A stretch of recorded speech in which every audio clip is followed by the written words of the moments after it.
আসসালামু আলাইকুম ভাইয়া। জানো জানো আজকে কি হয়েছে? আজকে স্কুলে না আমার একজন নতুন বন্ধু হয়েছে।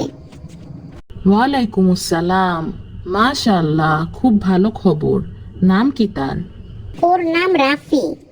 সে ভালো ছেলে, কিন্তু একটা কথা বলি ভাইয়া, ওর নাকটা না একটু বোচা, ব্যাগটাও পুরাতন, আর স্কুলে মাঝে মাঝে নোংরা আর পুরাতন ড্রেস পরে আসে। রাহিক, কিন্তু তুমি কি জানো তুমি এইমাত্র খুব খারাপ একটা কথা বললে? কেন ভাইয়া? আমি তো সত্যি কথাই বললাম। সত্য হলেও কেউ সামনে না থাকলে যদি তুমি তার ব্যাপারে এমন কোনো কথা বলো যেটা শুনলে সে কষ্ট পায়, তখন সেটা গীবত হতে পারে। তুমি হয়তো খারাপ মনে করে বলনি, কিন্তু শেখাটা জরুরি।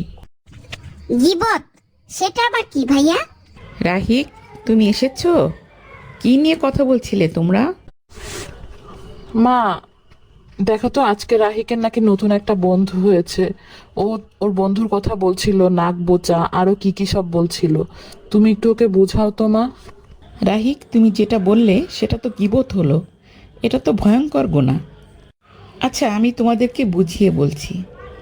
আচ্ছা, ধরো রাহিক, তুমি ক্লাসরুমে নেই, তোমার দুই বন্ধু তোমাকে নিয়ে কথা বলছে। তুমি ক্লাসরুমের বাইরে দাঁড়িয়ে সব শুনছো। ওরা দুজন বলছে তুমি অঙ্ক পারো না, তোমার চুল সুন্দর না। তখন তোমার কেমন লাগবে রাহিক? মা, আমার তো খুবই খারাপ লাগবে। তোমার অনুপস্থিতিতে ওরা যে কথাগুলো বলছিল এটাকেই গীবত বলে। যেমন তুমি একটু আগে রাফির ব্যাপারে গীবত করছিলে। আল কুরআনে সূরা হুমাজাতে আল্লাহ বলেছেন, ধ্বংস সেই ব্যক্তির জন্য যে মানুষের দোষ ধরে আর পিছনে কথা বলে, অর্থাৎ গীবত করে। মহান আল্লাহ তাআলা পবিত্র কুরআনে আরও বলেছেন, তোমাদের কেউ কি তার মৃত ভাইয়ের মাংস খেতে পছন্দ করবে? ইস, না মা, এটা তো খুবই খারাপ। মনে রেখো, গীবতের 3টি শর্ত। প্রথমত, কারো অনুপস্থিতিতে কিছু বললে। দ্বিতীয়ত, এমন কথা বললে যা শুনলে সে কষ্ট পাবে। আর 3 নম্বর শর্ত হচ্ছে, কথাটি সত্য হতে হবে। হ্যাঁ মা, একজন ভালো মুসলিম হিসেবে আমাদের উচিত মানুষের দোষ নয়, বরং ভালো দিকগুলো খুঁজে বের করা।